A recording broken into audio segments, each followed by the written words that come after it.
If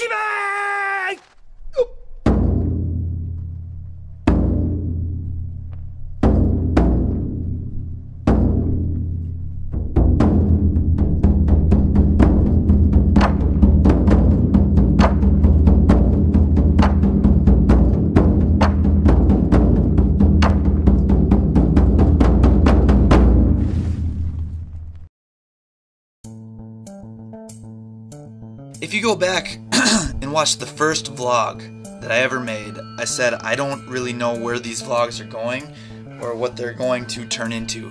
So I'm doing this kind of for me and for all the campers who've ever come to any of the camps I have. I started filming some stuff to try and show you guys what I do. And they have kind of morphed into something different than they originally planned to. They've turned into a way to document my training and my progress, a look inside what elite vaulter training looks like, and a way to report about the struggles of surviving in a world of track and field in America. If you've been following my Instagram before I talk about why I'm so pissed off, let's talk about last meet and what I did all week. Boom. The meet, I had a meet at the University of Minnesota, and after Reno, my shoulders hurt really bad, both of them.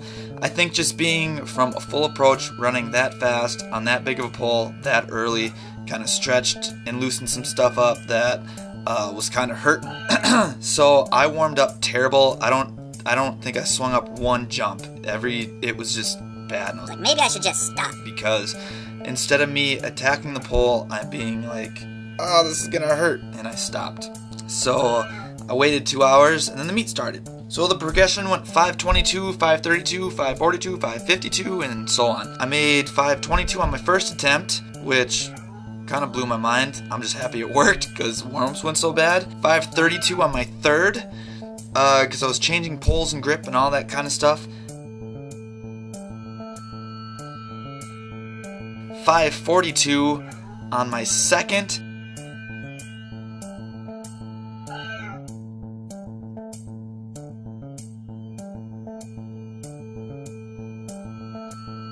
And then at 5:52, just with new grips and poles and everything was starting to work and was starting to blow through some stuff. So, didn't really have it working.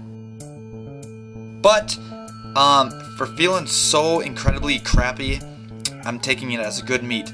I got a new grip PR, which was the highest I've ever held. I can jump 17.9 hurt. So that's what I learned. So I was okay with it.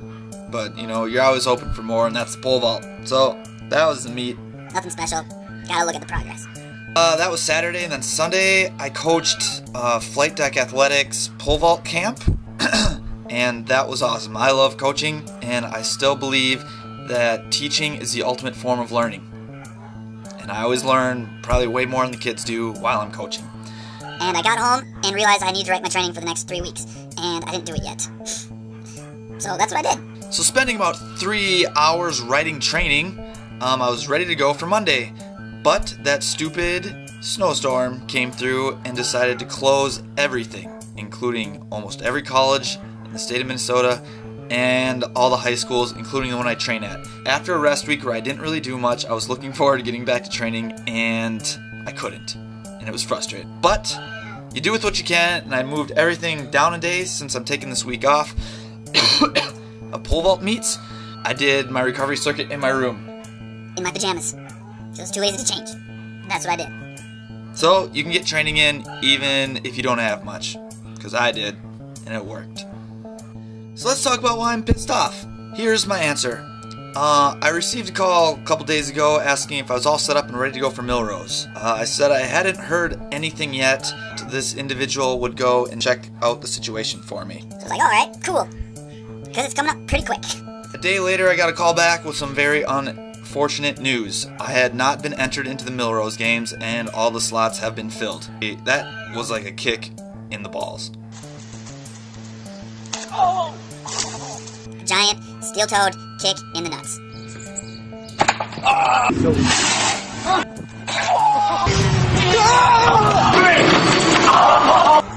Go Jay! I was angry.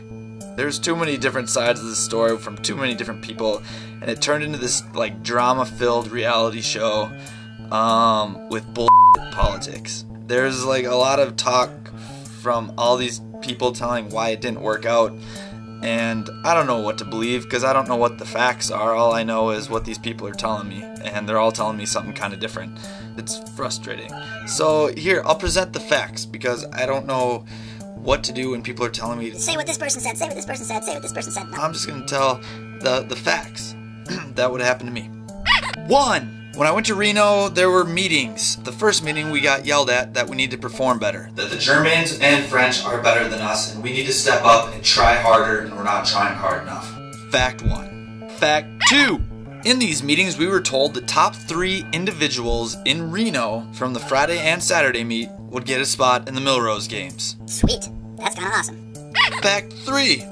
The top 3 jumps on Friday in the elite competition were 560, 560, and 540. I jumped 550 on Saturday, which put me into 3rd. And I was excited to go to the Milrose Games. After I got done jumping 550, I was told, congratulations, that someone would contact with me to hook me up to go to the Milrose Games. That's what I did. I waited until someone contacted me to go to the Milrose Games. 7. 2 weeks later, and I had no word. I did not know what was going on. I just assumed this is how things were done, because I'm still new at all this stuff. 8. Someone looks into the situation for me, because I don't know what's going on. I don't know how any of this stuff works. A day later, someone tells me I'm not in the meet because someone only told Melrose about the Friday night results. I did not jump on Friday, so that sucks. I was told that Milrose's only intention was the top 3 from Friday night. This was after the fact when I emailed a bunch of people, and that's what I was told. That Milrose had no intention of the top 3 in Reno, so that is completely different than what we were told. Which also sucks. I guess around 11, and I haven't been counting right. Shawn's pissed off. I'm not gonna name any names because I think it's stupid and childish and it's dumb. The last thing I was told was that since I don't have an agent or a coach, an agent should have contacted the Milrose Games right away and told them that I was in the meet. Since I don't have an agent because I can't afford one, because I'm living with my parents and don't have a job, because I'm not trying hard enough to do this sport.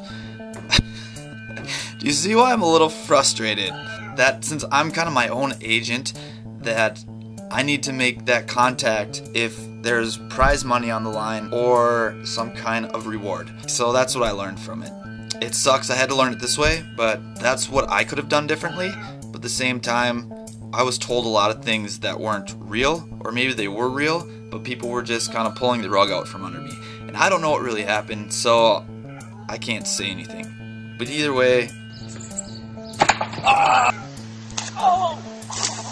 So how am I gonna make this whole thing funny? I went through the 5 stages of grief. 1. Denial and isolation. I locked myself in my room and played Splinter Cell and were sniping people in the head. So I isolated myself in my room and played video games.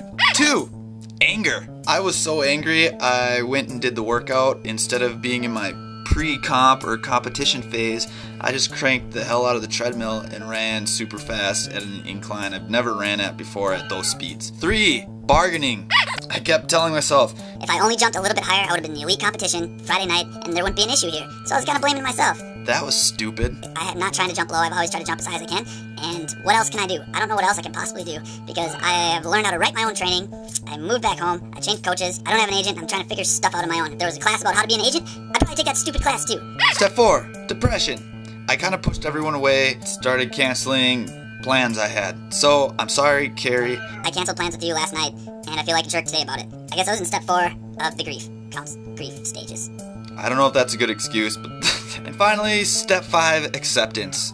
I'm just getting into that stage right now, I suppose, and here's how I'm kind of looking at it. I've known this for a long time, but American track and field is extremely dysfunctional and broken. There are a lot of holes and a lot of stuff that just doesn't add up or work. Elite athletes are still living with their parents. Like me? Working other jobs and losing money every year to try and do this sport where they are top 10 in the world or even top 20 to 50 in the world. So why do we keep doing it? I can't answer for anybody else, but for me, at the heart of this sport, it's a teacher of life. It's overcoming hardships and problem solving and working with other people to reach your goals. And you can do that all in this sport And if you do it just for a few years, you get the same aspect as you do in life. It just teaches you how to do that in life. And it's f***ing fun. Sport's fun. So for my situation, I'm gonna steal this quote, that life is 10% of what happens and 90% of how you deal with it. I had a choice to keep going down this pole vault road or take the other road, who knows where. And I will be 100% honest, both looked equally tempting. And I'm not saying it was just this Melrose thing that kind of put me over the edge. There's been a lot of things over the last couple years that's made me think maybe I should just hang it up. Is this really worth the stress that it's causing? And this was almost a nail in the coffin for me. I still want to see how long this pole vault road will go. So I'm still on it. It took a lot of soul searching yesterday to see if I still wanted to keep doing it. That doesn't mean I have to be happy about what happened, because I'm not, because it's f***ing bull. I promise there'll be a happier vlog next week, and hopefully these are back to being a little better. So I'm going to find another meet instead of Melrose, because that meet for me has lost all of its luster. See you later.